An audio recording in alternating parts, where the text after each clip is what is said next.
ಕೊಡುವುದಕ್ಕೆ ಏನು ಅಂದ್ರೆ ಏನೂ ಇಲ್ಲ ಸ್ವಾಮಿ. ಅವನ ತಲೆಯ ಮೇಲೊಂದು ಹೂವು ಹಾಕಬೇಕೆನ್ನುವುದಾದ್ರೆ ಅಂಗಳದಲ್ಲಿ ಅರಳಿದ ಹೂವನ್ನು ನೋಡಿದೆಷ್ಟೋ ದಿನಗಳು ಕಳೆದು ಹೋಯಿತು. ಅವನ ತಲೆಯ ಮೇಲೆ ಒಂದು ತೊಟ್ಟು ನೀರನ್ನು ಹಾಕಬೇಕು ಅಂತಾದ್ರೆ ನಾವೇ ನೀರು ಕುಡಿದು 2-3 ದಿನ ಕಳೆದು ಹೋಯಿತು. ಅದೆಲ್ಲವನ್ನು ಮೀರಿ ಇದು ಮಾತ್ರ ಇರುವುದು ಸ್ವಾಮಿ. ಸ್ವಾಮಿ, ನನಗೊಂದು ಯೋಚನೆ ಬರ್ತದೆ. ಏನು? ಇಂಥದ್ದನ್ನು ಕೊಟ್ಟರು ನಮ್ಮ ದೇವರು ನಮ್ಮ ವ್ಯಕ್ತಿಗೆ ಒಲಿಯುತ್ತಾನೆ ಅಂತಾದ್ರೆ ನಮ್ಮ ಭಾಗ್ಯ ಅಲ್ಲದೆ ಇನ್ನೇನು. ಕಚ್ಚಿ ತಿಂದು ಬಿಟ್ಟಂತ ಹಣ್ಣಿಗೆ ದೇವರು ಒಲಿಯುತ್ತಾನಂತೆ. ಮೊಲೆಯ ಹಾಲಲ್ಲಿ ವಿಷ ಇದ್ರೂ ಅದನ್ನು ಕುಡಿದು ದೇವರು ಕೊಟ್ಟವರಿಗೆ ಮೋಕ್ಷವನ್ನೇ ಕೊಡುತ್ತಾನಂತೆ. ಅಂತಿರುವಾಗ ಈ ಹಳಸಿದ ಅವಲಕ್ಕಿಗೆ ನಮಗೊಂದು 3 ತುತ್ತು ಊಟವನ್ನ ಕೊಡಲಾರದು ನಿಮ್ಮ ಕೃಷ್ಣ. ತೆಗೆದುಕೊಳ್ಳಿ. ಪಾಲಿದುವೆ ಪರಮಾತ್ಮ ನಿಂಗೆ ಪರಮಾನ್ನದಿಟ,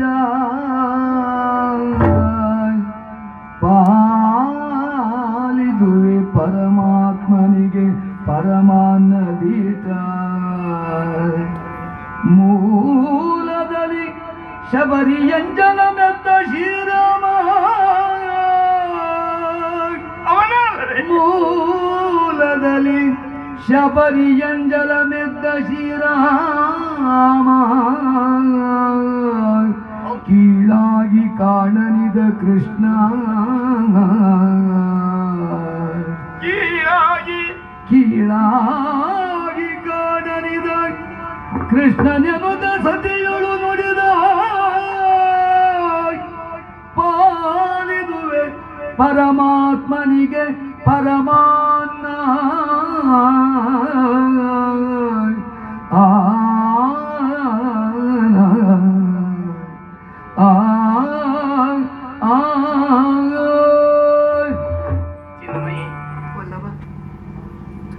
ಇದು ಹೇಗಿದೆ ಎನ್ನುವುದು ಮುಖ್ಯ ಅಲ್ಲ, ಭಗವಂತನಿಗೆ ಕೊಡುವ ನಿನ್ನ ಮನಸ್ಸು ಹೇಗಿದೆ ಎನ್ನುವುದು ಮುಖ್ಯವಂತೆ.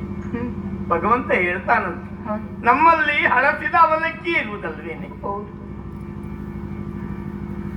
ಒಳ್ಳೆಯ ಅವಲಕ್ಕಿ ಇದ್ದು ಹಳಸಿದ್ದನ್ನು ಭಗವಂತನಿಗೆ ಕೊಟ್ಟರೆ ಒಳ್ಳೆಯದು ಹಳಸಿ ಹೋಗಲಿ ಅಂತ ಆಶೀರ್ವದಿಸ್ತಾನಂತೆ.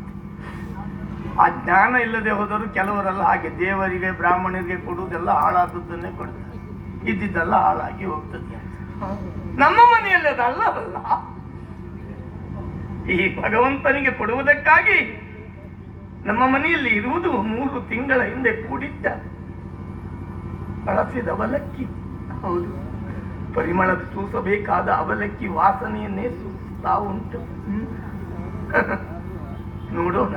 ಕೃಷ್ಣ ತಿಂದಾನ.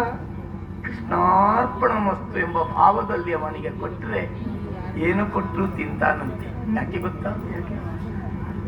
ಈ ಯುಗದಲ್ಲಿ ಕೃಷ್ಣ ಎಂಬ ಹೆಸರಿನಿಂದ ಅವತಾರ ಮಾಡಿದ ಆ ಜಗದ್ ರಕ್ಷಕ ಇಂದಿನ ಯುಗದಲ್ಲಿ ರಾಮ ಎಂಬ ಹೆಸರಿನಿಂದ ಅವತಾರವಾಗಿದ್ದನಂತೆ.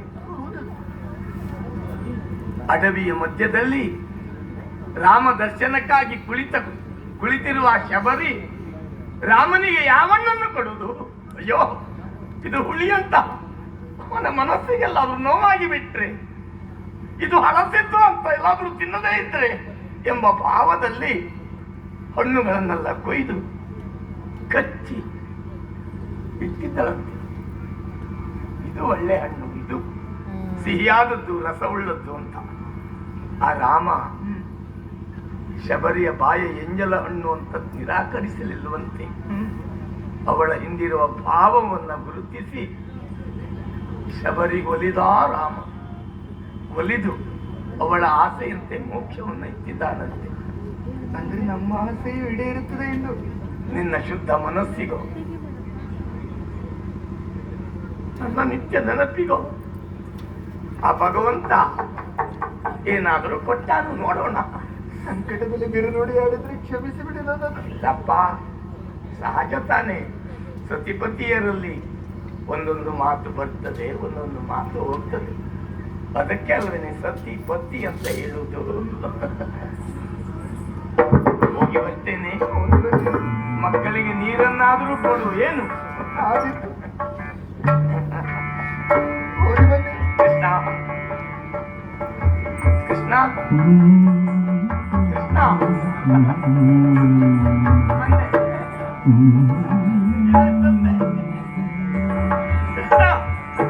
ನಾ ಬಂದೆ ಇದೆ ಬಂದೆ